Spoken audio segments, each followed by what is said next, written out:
the US Treasury blacklist Tornado Cash, and Bitcoin is going to 100K, according to Bloomberg. Hello, welcome to Big Energy, a 100% automated copy trading bot fully managed by the Block Party trading team. It's exclusively available on Mizar, and if you want to get access, just head on over to Mizar.ai, check out the marketplace, and we're right there. If you want a truly set and forget experience with automated trading, then this is for you. There is no monthly subscription. We only get paid if we win. Don't forget to like and subscribe. It helps us grow and bring you more awesome content. Enough yapping, let's get into those trades. First thing is first, let's take a look at Bitcoin and find out what the market leader is doing and saying today. We have seen a massive drop, and this is likely attributed to the Tornado Cash news, because we have no idea, now this floodgate is open, just what other systems similar to this could be affected as well, and also similarly, what reserves of BTC could be dumped because of it. So without question, it's going to cause a bit of FUD. Now, I'm not necessarily disagreeing with the US Treasury's decision to blacklist such a service because, at the end of the day, it really does serve kind of one pretty illegal purpose, and it doesn't really give cryptocurrency such a good name. The other things as well, HodlNaut freezing their withdrawals, Singapore-based, I think a lot of this is kind of going to go under the carpet a little bit. Everyone's so used to this at the moment, and they're citing market conditions.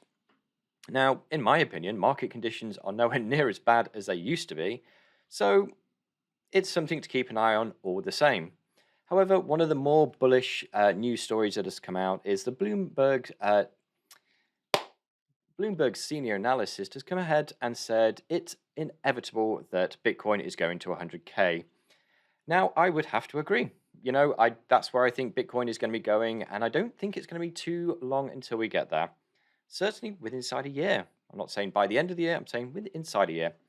But, please don't hang me on those words because we all know crazy stuff can happen in the market.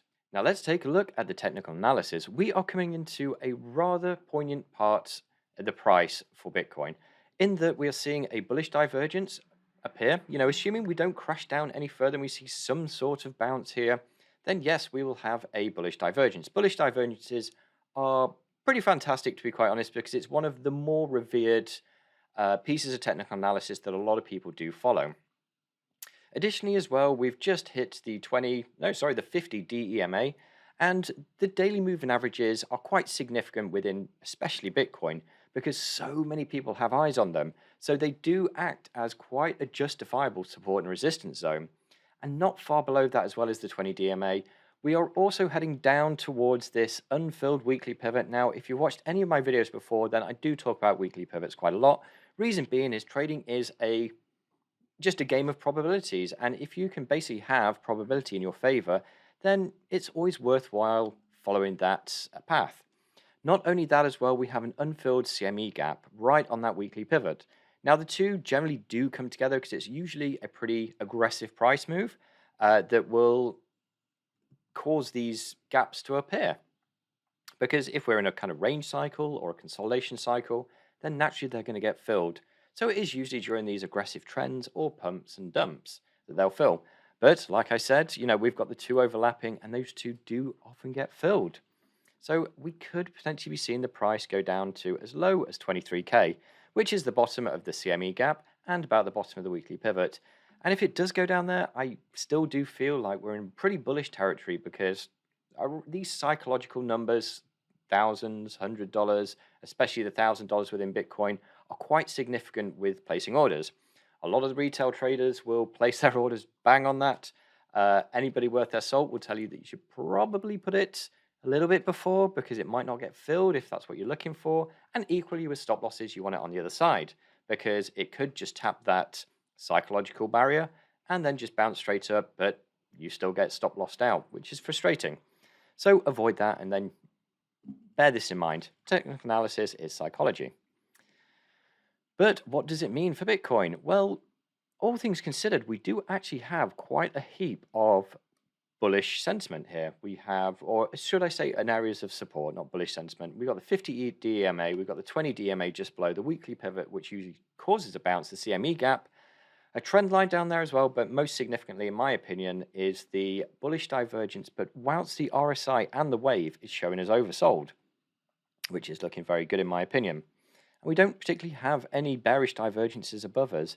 So if I had to hazard a guess here, it's looking like a retest, and that is why I'm still around about 60-40 bullish to bearish, and this is kind of an approximate setup that I'm going to be looking at.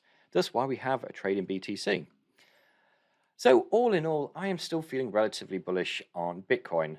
Not necessarily enough to completely 100% fill the board, my portfolio boards, no way at all. I still want to be sitting around about the 50% allocation of trades at the moment, just because I'm not the biggest fan of this Tornado Cash news right now, because I think that could potentially open the floodgates. So if that does go a bit right, then yeah, like I said, we could see a bit of a cascade down.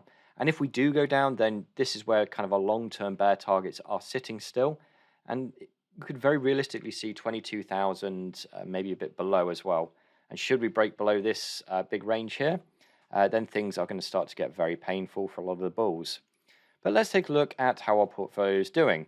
Not a great deal of excitement over the past 24 hours. We just had Dash close, but you know, I'll take it. We almost had SHIB close as well, which fell around about, we'll have a look in a minute, but about 0.2% short of the take profit.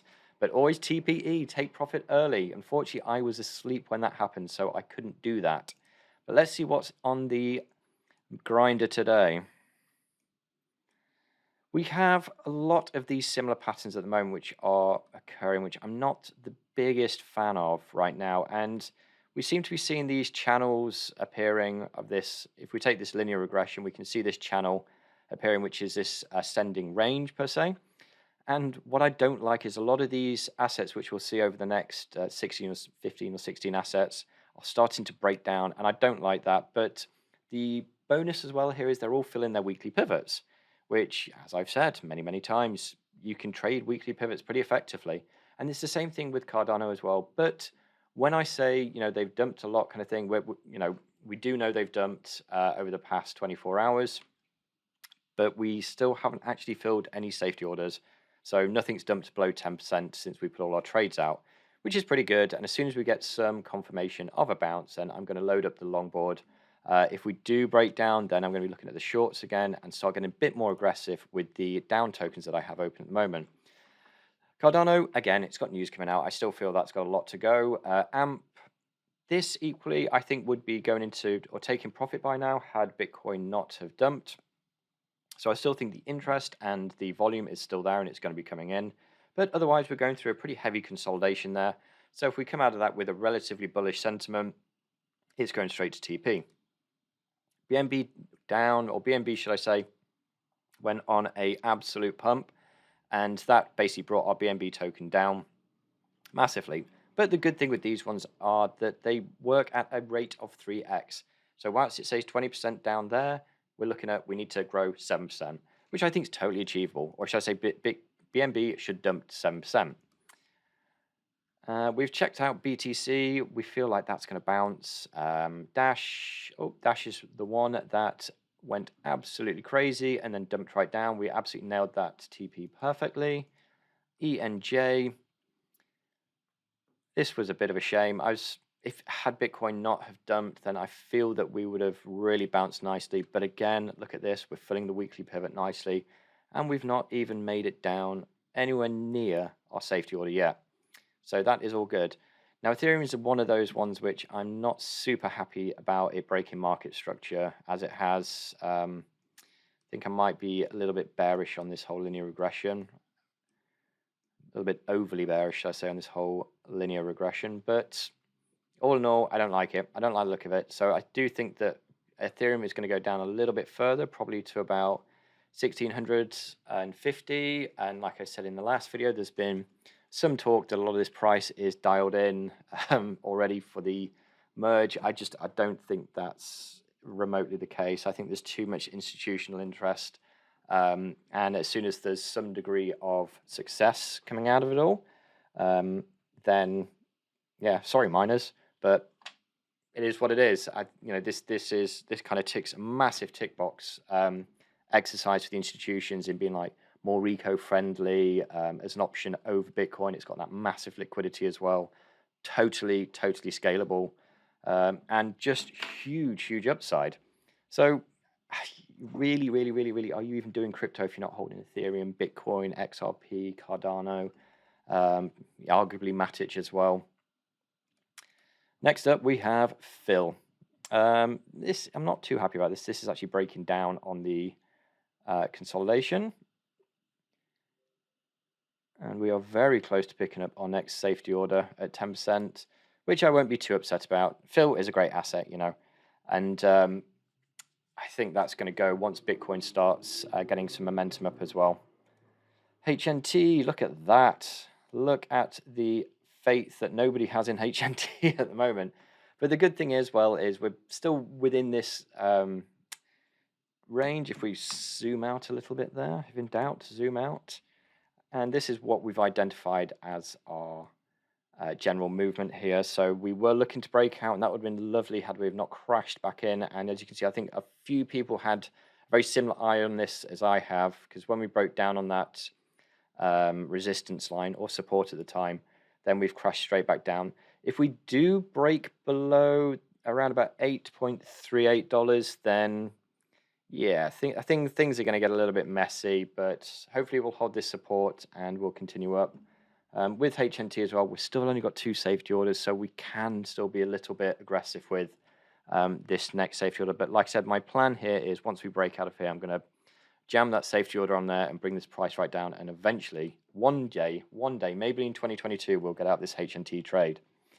KMD had a massive burst up, loads of volume coming there, and now we're just going into ultra tight consolidation. So I'm hoping, based on the past couple of instances, that this will do something very similar. I'm not going to go and stretch my TP on this one yet. It is a little bit of a low cap asset compared to the others, so a little bit of a punt on this one, but volatility is DCA's best friend. Link down has not actually dropped as much as I was expecting it to during this kind of pump, so bit of a shame, because then we could have started being a bit more aggressive on getting out of that trade. Matic is another one of those which I am not turbo happy about the actual market structure here. Because if we have a look, then here's our linear regression channel. We seem to be breaking down on it. But again, we're filling up the weekly pivot, so we might see a quite nice bounce there. But we really just need to see where Bitcoin's going to land. This was a heartbreaking trade. Unfortunately, I wasn't up to catch it. But as this loads, we'll see that we were about, just to rub salt in the wound a little bit more, we're 0.27% off closing that trade, SHIB. And that's kind of tracked the trajectory as I was expecting perfectly, but just missed the take profit. Sol, all looking good. Not quite broken its market structure like some of the other assets have. If we're looking at this new upward channel, we are still holding on quite nicely. Again, being a little bit overly bearish on the market structure there. So we've just got our nose back above it, and also importantly back above this support as well. Fortunately, we didn't fill up this safety order. No, of course we didn't, because we're nowhere near it. There we go. Nowhere near that safety order, and we do have a 20 DEMA and a 50 DMA, and also a weekly pivot just down here. So I think we're going to bounce pretty hard. A lot of these assets are looking like they're about to bounce, and I thought we'd actually hit a safety order, first safety order then, but no, we haven't. Unfortunately, that was set at 5.